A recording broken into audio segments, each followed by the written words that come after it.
can tell you there has never been any impeachment motion against the Deputy President.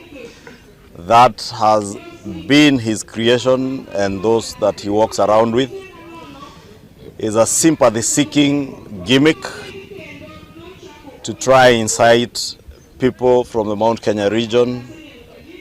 If you keenly listened to him yesterday, he passed a veiled threat to the people of Kenya when he said that even an impeachment motion would cause political instability. Or rather, he framed it that it's about the stability of the nation, political stability of the nation. What he actually meant is that he is trying to threaten, should there be one, that there will be political instability.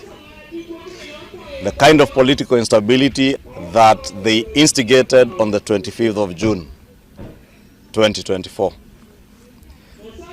That is a threat, the veiled threat he intended to pass on to the people of Kenya, that he will cause political instability